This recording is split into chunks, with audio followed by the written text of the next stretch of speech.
Magandang buhay mga katiyats. Meron tayong natanggap na video dito.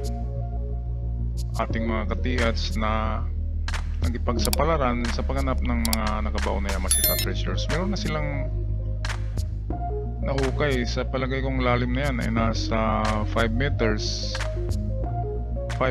or 6, at sila ay nagdrifting na papuntang norte. Okay, yan siguro ang na-detect ng kanilang mga kagamitan. Napansin ko sa layer ng lupa ay hindi gaanong mabato siya. So makita naman natin dyan sa layer, yan pa yung pinakauna na layer ng lupa.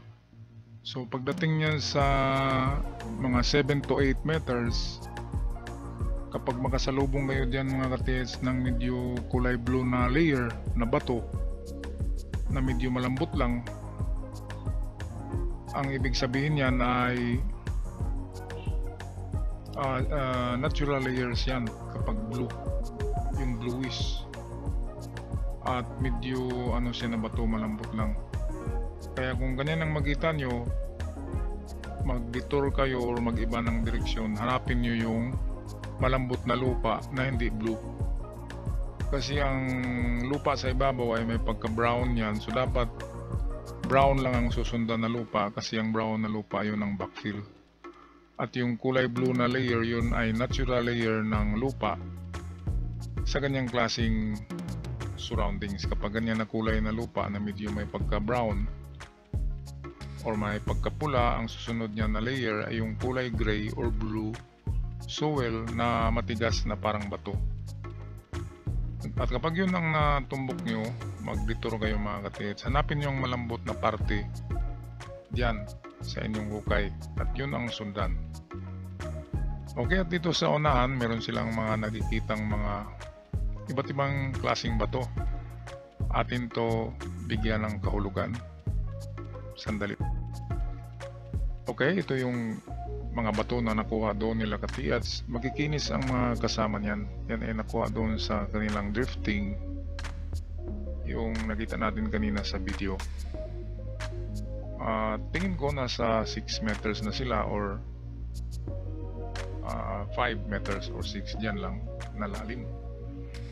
At unang gawin dyan, kapag makikinis talaga mga yan, medyo mabilog, may pagka-itim, ibig sabihin ng mga bato na yan ay gumugulong yan kapag mga bilog sila na makinis. So ibig sabihin, kapag gumugulong, galing yan sa ibabaw, sa mga creeks o river. Yan kasi yung estilo ng Hapon, kumukuha sila ng ibang klaseng mga bato, at yun ang mga nilalagay nila as layers or marker sa kanilang ginawang tunnel, para malaman nila sa paghukay nila na ito na yung eksaktong lugar, kasi nakita nila yung mga bato na kinuha nila doon sa creek sa ibabaw. Kasi kung ilalagay nila dyan, i-backfill yung natural na lupa na kinuha nila dyan mismo, yung hinukay, ay walang pagkakaiba, di ba? Kahit maghukay sila sa unahan ay ganun din ang layer, kasi ibinalik nila. Ngayon ang ginagawa nila, ang binabackfill nila doon sa malalim na layer sa 7, 6, 5 ay ibang mga kulay na lupa at bato, ibang klaseng mga bato. Kinuha pa nila yan doon sa malayo, sa hindi kakulay ng mga bato dyan. Kaya mag-test dig kayo sa unahan, tingnan yung mga hugis ng bato doon, kung magkapareho ba. At kung hindi magkapareho ang bato dyan na dyan talaga, at yung bato na nakuha nyo ng mga makinis at bilog at mga itim, ibig sabihin sadyang nilagayan dyan at yan ay markers. Pero na kung nakitang ganyan na recovered, na binuhusan mo na yung concrete box ng mga graba na galing sa ilog, yun, totoo talaga yan. Kaya kung ganyan, makita nyo na marami yan at makapal, nasa 2 meters yan pag nagbuo sila ng ganyan. 2 meters ang kapal. Kapag meron kayong nakitang ganyan kakapal na 2 meters na medyo mabilog, makinis na mga bato galing sa ilog, yan na yung final na sign na dyan na talaga sa baba niyan ang item. Kaya patuloy kayo sa paghukay pababa kung ganyan ang nangyari dyan. Ito naman ang layer ng white sand. Tumigas yan kasi dahil yan sa pressure at gravity ng bigat ng lupa galing sa ibabaw, kaya kung na-press ang buhangin ng matagal at nababasa, titigas yan ng parang ganyan. So yan ay magandang layer yung buhangin, kasi ang buhangin of course galing sa tabing dagat, lalo na kapag ang buhangin na yan ay may halong mga seashells. Ibig sabihin hinakot talaga yan dyan at jackpot sign ang mga yan. Okay, kaya magandang sign yung buhangin na yan na tumigas na. Okay, meron din silang nakuha sa ibabaw nito ay bago nilang marating ang malalim, merong mga nakuha silang bote. At yung isang bote na green na nakita ko sa isang picture, may marka na Duraglass. Ang Duraglass ay World War II battles. Pwedeng Amerikano ang nagbaon dyan, pwede ring Hapon. Kasi ang Hapon sa kanilang pag-atake ay nakukuha din nila yung mga Duraglass battles. Galing yan sa mga Amerikano. Ang totoong botelya ng Hapon ay may kanji marks. Merong mga letra na kanji ang Japanese sake or Japanese wine. At kapag Duraglass ang nagalagay, American bottles yan. At pwede ring marker for treasures. Kasi yung mga Hapon ay of course gera. Kapag nakaagaw sila ng supply na mayroong mga ganyan, iniinom din nilang yan. At lingid sa kaalaman ng iba, akala natin ay mga botelya lang talaga ang nilalagyan ng Japanese wine or Japanese sake. Ang totoo niyan, ang Japanese sake na para sa mga general ay iba ang lagayan. Ito ay nakalagay sa parang maliit na jar na tulad niyan. At ang kanilang iniinuman ay yung bowl or bowl na maliit. Kaya ganyan ang mga itsura itong nasa picture, ang mga Japanese sake na iniinom ng mga general. Iba yung sa mga mababa na ranggo, yun ay ordinaryong bote lamang na kulay brown, kulay orange, or minsan kulay green. At yan din ang dahilan kung bakit kapag maghukay tayo, lagi natin nakikita na basag na mga jars, basag na plato, basag na platito. Hindi natin alam na yung nabasag pala na yun ay jar na lalagyan ng sake wine ng general. Kaya kung mayroong mga basag na ganyan, malaki ang tsansa, lalo na yung kulay blue, malaki ang tsansa na mayroong general treasure na ibinaon kapag nakuha ang mga ganyan na mga basag na jars or sake wine jars. Kapag nakuha yan sa lalim na 2 to 3 meters, jackpot sign na yan mga katiats. So meron tayong itagdag dito na mapa ni Katiats sa atin i-analyze. Okay, ito yung treasure sketch map. Ito yung sketch map ni Katiats sa kanyang site. At merong centennial mangga tree ito na centennial. At sa unahan dito sila naghukay. Anong direksyon ito? Okay, norte ang papunta diyan. So south itong sa likod ng kahoy. At meron silang nakuhang dito nakuha yung mga bote na basag. At yung mga putol na ulo, nakaturo daw dito na isa na namang mangga.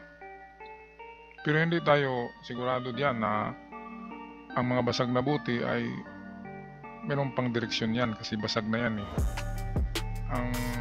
Yung kumpletong bote na nakahiga, pwedeng yun, pointer.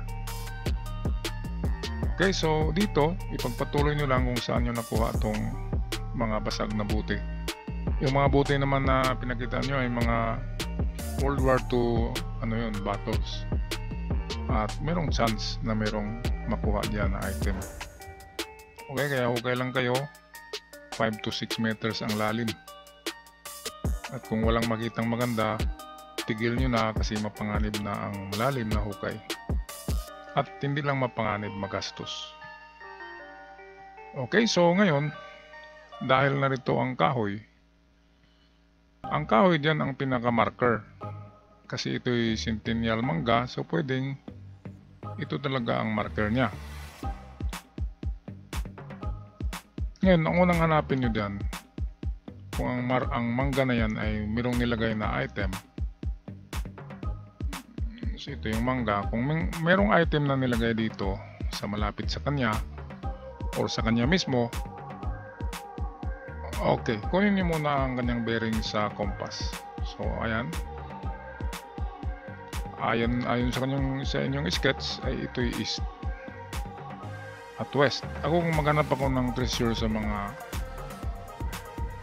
century tree, east-west lang ang aking pinupuntahan. Hindi na ako pumupunta ng norte at south. Maraming nakakuha east and west direction lamang.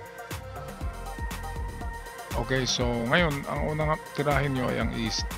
Maghanap kayo ng bato na malapit sa mangga na yan, na mayroong layo na bato na 5 to 9 meters. So kapag may bato dyan na ganyang layo, pwedeng 5 meters, pwedeng hanggang 9, 7, 8, 9, ganyan. So kung mayroong mga ganyan na bato dyan na malapad at malalaki, hindi yung kasing laki ng ulo ng tao, hindi yan marker. Yung malaki parang kasing lapad ng bubong ng tricycle. Kaya ganyang kalalaki ng mga bato. Yung talagang malaki na hindi pwedeng igulong ng mga tao, hindi pwedeng buhatin ng 4 na tao, yung steady talaga siya dyan. So kung meron dyan sa east na bato na ganyan, dyan na kayo magukay sa baba ng bato na yan, kasi ang bato na yan ang final pointer or secondary treasure marker. Ngayon, kung walang bato sa east, puntahan nyo ang likod ng mangga, that is west. At kapag may makita kayo na malapad na bato or kwadrado or bilog or triangle, ganyan ng mga guhis, ng mga hugis, pag mayroong bato na ganyan, hukayin nyo rin ang west. Okay, at ang lalim, sabi ko na ay 5 to 6 or kahit na 7, yan ang mga lalim ng giveaway. Kaya kung malalim na, kailangan nyo na ng timber at submersible at mapanganib na dahil sa mga methane gas na nandyan sa mga organic material sa mga label na yan. Kaya kapag may amoy na ang inyong hukay, ay lumabas na kayo at lagyan nyo ng blower or electric fan ang loob ng inyong tunnel para lalabas ang amoy. Kasi ang amoy na yan ay methane, nabubulok na mga bagay. At masama yan sa lungs, kaya maraming hinimatay sa loob ng tunnel. Okay, so isunod natin tong kakaiba naman na mapa ito, mga ka-TX. Sobrang itim. Okay, at merong muka ng tao.